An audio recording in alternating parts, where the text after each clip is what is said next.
तो ब्राइटन से खेलेंगे आज हम। और कल बाबा एंड ब्रोज मैंने इसीलिए नहीं किया क्योंकि पहली बात तो मन नहीं था, I was taking a day of. और अ, अब देखिए, चेल्सी के मैचेस प्रीव्यू करने का कोई सेंस ज़्यादा रहा नहीं है इस सीज़न के लिए। आई थिंक वाइब्स पे, जैसा मैंने कहा था, चलेगा सब कुछ। एक आधा मैच कोई जीत गए बीच में तो जीत गए, बाकी आई आई डोंट थिंक सो कुछ है। Again, not being negative, being realistic, कुछ दिखता नहीं है इस टीम से।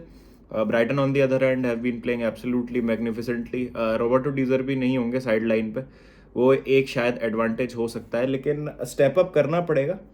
बिकॉज ट्यूसडे रात को जो आपका मैच है, दूसरा लेग रियल मैड्रिड के अगेंस्ट, वो आपके सीज़न का छोड़िए, अगले मतलब अगर आप 2-3 साल को मिलाएंगे तो शायद आपका सबसे इम्पॉर्टेंट गेम हो सकता है वो, अगर आप कॉन्टेक्स्ट में लेके देखें चीज़ें। क्योंकि ऑब्वियसली लास्ट गेम होगा वो रियल मैड्रिड वाला, जब आप चैंपियंस लीग एंथम सुनेंगे स्टैमफर्ड ब्रिज में फॉर एटलीस्ट 1 सीज़न। उसके बाद देखते हैं, अगर नेक्स्ट सीज़न सम हाउ मिराक्युलसली हम टॉप 4 के लिए क्वालिफाई कर जाएं और चैंपियंस लीग खेलें तो बात अलग है। बट उसकी बात है मैं बाद में करूँगा, सीज़न के बाद बात करूँगा। कौन मैनेजर अपॉइंट होता है, कौन हमारे प्लेयर्स छोड़ के जाते हैं, किसको हम लेके आते हैं, वो सारी बातें। But coming back to the Brighton game, ज़्यादा होप है नहीं ऑब्वियसली। अगर हम देखें तो प्लेयर्स जो हैं, एक जैसे जीतना एक हैबिट होती है ना टीम्स की, जब एक टीम्स विनिंग रन पे चली जाती हैं, उससे उसी तरह एक लूजिंग रन पे जाना भी एक बहुत मतलब पॉसिबल चीज़ होती है। खराब मेंटेलिटी जो होती है आपकी, वो आपको एक लूजिंग रन पे ले जाती है। हारना भी आपकी एक आदत बन जाती है और आप ना उससे निकल नहीं पाते। क्यों? ये जो टीम्स होती हैं जो रेलीगेशन जोन में रहती हैं, इनको नहीं पता होता कि अगर हम नहीं जीतेंगे, हम स्टेप अप नहीं करेंगे, सारी प्लेयर्स खराब हो जाते हैं। कि हम अगर मैचेस यहाँ पे नहीं जीतेंगे, अच्छा परफॉर्म नहीं करेंगे, तो हम डिमोट हो जाएंगे। तो उनको मज़ा तो आ नहीं रहा है डिमोट होने में। मैं जैसे एग्जांपल दे रहा हूँ कि क्यों जो टीम्स होती हैं, कभी कभी जब उनका सीज़न ख़राब होता है तो ख़राब ही होता चला जाता है। क्योंकि फुटबॉल या कोई भी स्पोर्ट जितना फिजिकल है उतना मेंटल भी होता है। जब तक आप एक करेक्ट मेंटल स्पेस में नहीं है, तब तक चीज़ें ठीक नहीं हो सकती। जो मर्जी आप मैनेजर ले आए, आप फ्रैंक लैम्पार्ड ले आए, आप जिडान ले आते, कुछ भी आप कर लेते, इस सीज़न को तो सैल्वेज करना बहुत ही ज़्यादा मुश्किल था। तो मैं लैम्पार्ड को ज़्यादा ब्लेम करूँगा नहीं। ऑब्वियसली हम ज़्यादा उनसे एक्सपेक्ट कर नहीं सकते, हम उनसे टैक्टिकल नुएंसेस की भी एक्सपेक्टेशंस नहीं रख सकते कि भाई वो जो एलीट मैनेजर्स जिनके अगेंस्ट वो खेल रहे हैं उनको आउट प्ले कर दे। तो इस तरीके की एक्सपेक्टेशन ज़्यादा है नहीं। इट्स जस्ट दैट कि बस एक सेंस ऑफ प्राइड के साथ खेले जितने भी मैचेस बचे हैं, और कुछ है नहीं अब खेलने के लिए इस सीज़न में, to be honest. Real Madrid के अगेंस्ट तो एक मिरेकल की भी उम्मीद नहीं हो रही है। बिकॉज मिरेकल की उम्मीद आप तब करते हैं जब आपको पता है कि आपके प्लेयर्स जो है वो पूरी जान लगा रहे हैं, एफर्ट पूरा रहेगा, रिजल्ट चाहे कुछ भी हो उसका मतलब हम कुछ कह नहीं सकते, लेकिन एटलीस्ट प्लेयर थोड़ी सी जान लगा लें, वही बहुत है हमारे लिए। तो आई डोंट थिंक सो कि दैट्स द केस। अभी प्लेयर्स जो हैं बहुत ज़्यादा एक मेंटल स्पेस में हैं जो भी कि बहुत ही ख़राब है इस समय। और किसी भी तरीके का कोई हमको मोटिवेशन, कोई इंटेंसिटी, कोई एनर्जी नहीं दिखती है स्क्वाड में। हेंस अभी कुछ भी एक्सपेक्ट करना इन प्लेयर से तो बहुत ज़्यादा मुश्किल है। तो रही बात इस मैच की, तो जैसा हमको पता है कि ब्राइटन बहुत ही ज़्यादा कठिन टीम है अगर हम बात करें फेस करने के लिए। ऑलरेडी उन्होंने हमको कन्विंसिंगली एक बार आई थिंक 4 गोल मारे थे हमको, 4-1 से हमको हराया था, 4-0 या 4-1 कुछ ऐसा स्कोर रहा था जब हम हारे थे। और उसके बाद हम बात करें तो मैनचेस्टर यूनाइटेड के अभी इंजरी से लिसांड्रो मार्टिनेज और रफाएल वरान कुछ मैचेस मिस करने वाले हैं, जो कि मैसिव होगा उनके सीज़न के लिए। जो लास्ट 8-9 मैचेस हैं, तो यहाँ पर शायद अगर स्ट्रगल करे मैनचेस्टर यूनाइटेड, तो ब्राइटन सोच सकती है कि यार एक चांस है हमारे पास, outside chance to qualify for the champions league football. On the other hand Chelsea के पास क्या है? कुछ भी नहीं है। कॉन्फ्रेंस लीग तो छोड़िए, टॉप हाफ में भी अगर चेल्सी फिनिश कर जाए इस बार तो बड़ी बात होगी, जिस तरीके से चीज़ें जा रही हैं। तो मैं चाहूँगा कि टीम जो है वो तो प्रॉपर ही खिलाई जाए, एटलीस्ट मुद्रिक और माउंट और जकारिया, इन सारे प्लेयर्स को चांस मिले थोड़ा सा। एक जो मुझे चीज़ बहुत ज़्यादा सता रही है कि हम एंजो को ओवर यूज़ कर रहे हैं, मतलब ओवर यूज़ एज इन खिलाए खिलाए जा रहे हैं, खिलाए जा रहे हैं, खिलाए जा रहे हैं। वो बंदा जाता है अर्जेंटीना के लिए भी एक एक मिनट खेलता है, तो थोड़ा सा बर्नआउट ना हो जाए। आई थिंक वो थोड़ा सा हमको मैनेज करने की ज़रूरत है चीज़ों को। बट ऑब्वियसली हम ऐसी सिचुएशन में ही नहीं है कि हम कुछ मैनेज कर पाएँ। तो जिन प्लेयर्स को अभी तक मौका नहीं मिला है, थोड़ा सा वो आज फीचर हों, वो खेलें, थोड़ा सा दिखाएं कि what it is to play for Chelsea. और जैसे कार्नी चुक्वामेका को मैं देखना चाहूँगा टीम में आज इन सम कैपेसिटी, चाहे वो स्टार्ट करें या बेंच से हैं। आप हैवर्ट्स को स्टार्ट दीजिए आज बिल्कुल, क्योंकि मैं चाहूँगा कि वो रियल मैड्रिड वाले गेम में खेले।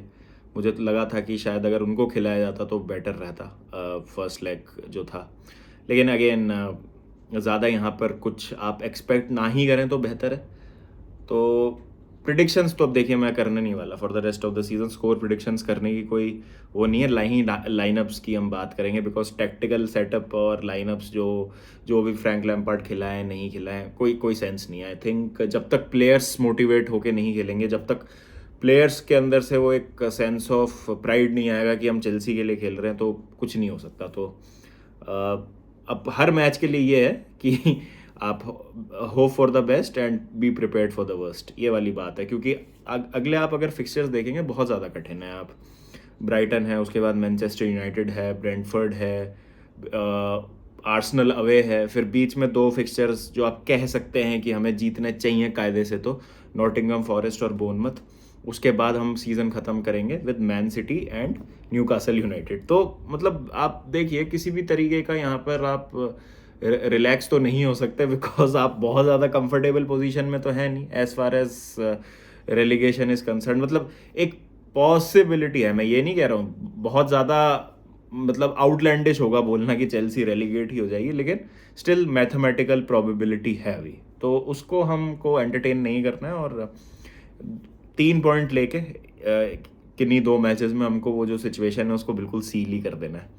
तो ये तो बात हो गई चेल्सी और ब्राइटन की। बात करते हैं अब गावी वाले लिंक की जो चेल्सी से आया था। बहुत लोग मुझे कह रहे थे यार गावी लिंक हो रहे हैं चेल्सी से, तो उस पर कुछ बात कीजिए। देखिए पहली बात तो उसको पहले ही सिरे से नकार दिया है कि वो झूठ है वो खबर जो है। और लुइस एनरिके और गावी के एजेंट सेम है, तो लुइस एनरिके के अपॉइंटमेंट के रिगार्डिंग जो है उनके एजेंट की और चेल्सी की बात हुई थी, तो गावी का तो नाम डिस्कस भी नहीं हुआ है। अब देखिए मेरे को प्रॉब्लम क्या है इस लिंक से कि अगर गावी मतलब पहली बात तो गावी आएंगे नहीं। गावी क्यों आना चाहेंगे मतलब ऐसी टीम को छोड़ के जो अभी सेटल्ड है, ला लीगा जीत रही है, जीतने वाली है, और चैंपियंस लीग में होगी अगले सीज़न, और यहाँ पर अभी इतनी ज़्यादा अनसर्टेनिटी है। तो यहाँ पर अगर चेल्सी प्रायोरिटाइज भी कर रही है गावी को, तो आई डोंट थिंक सो इसमें कोई समझदारी वाली बात है। ऐसा नहीं है कि गावी अच्छे प्लेयर नहीं है, प्लेयर बहुत बेहतरीन है, मुझे बहुत अच्छे लगते हैं। इट्स जस्ट दैट कि हमारी प्रायोरिटीज़ अभी अलग हैं। स्ट्राइकर से कोई सॉलिड लिंक क्यों नहीं आ रहा, मुझे समझ नहीं आ रहा। एक हमको प्रॉपर डीएम चाहिए, या तो जकारिया को करेंगे परमानेंट, या एक प्रॉपर जो डीएम आएगा उसका क्या सीन है। कांटे के कॉन्ट्रैक्ट पे एक अभी अपडेट आई थी कि पे एज यू प्ले वाली जो एक पॉलिसी है उसके अकॉर्डिंग उनको दिया जाएगा, which is I think utter disrespectful to a legend like N'Golo Kante मेरे हिसाब से। तो ये सब चीज़ें आप पहले सॉर्ट कीजिए। आप अपना जो आपको प्लेयर्स को क्लियर आउट करना है उसको सॉर्ट कीजिए। मेसन माउंट की जो कॉन्ट्रैक्ट सिचुएशन है वो अभी तक आपकी सॉर्टेड नहीं है, और जब आपके पास मेसन माउंट है सिमिलर प्रोफाइल का एक होम ग्रोन टैलेंट, तो आप क्यों गावी के पीछे जाएंगे। मतलब again not comparing the two, but आप उस जगह क्यों अपनी एनर्जी लगाना चाह रहे हैं जहाँ पे कुछ होने नहीं वाला है। मतलब Gavi not in a million years I don't think so कि वो बारसा छोड़ के, स्पेशली इस सिचुएशन में, अगर हमारी सिचुएशन अच्छी होती, अभी हम टॉप 4 में होते, चैंपियंस लीग में आगे पहुंच गए होते, शायद एक अट्रैक्टिव प्रोपोजिशन होते फॉर प्लेयर्स अराउंड यूरोप। लेकिन अभी तो हम इतना मैस में हैं इस समय कि कुछ भी अभी किसी को भी अट्रैक्ट करना बहुत ज़्यादा मुश्किल है। तो प्रॉपर एक बार जो है वो रिक्रूटमेंट और जो पॉलिसी है वो क्लियर हो जाएं, उसके बाद जो है हम इन सब चीज़ों पे बात करें तो बेहतर है। बिकॉज गावी का लिंक तो मुझे समझ आया नहीं, और अच्छा है वो जो लिंक है वो ख़त्म हो गया। आई थिंक दूसरी प्रायोरिटीज़ है जिन पे हमको फोकस करना चाहिए, और जैसा मैंने कहा ये होने ही नहीं वाला अगर लिंक आता भी है और कुछ इसमें बात है भी तो।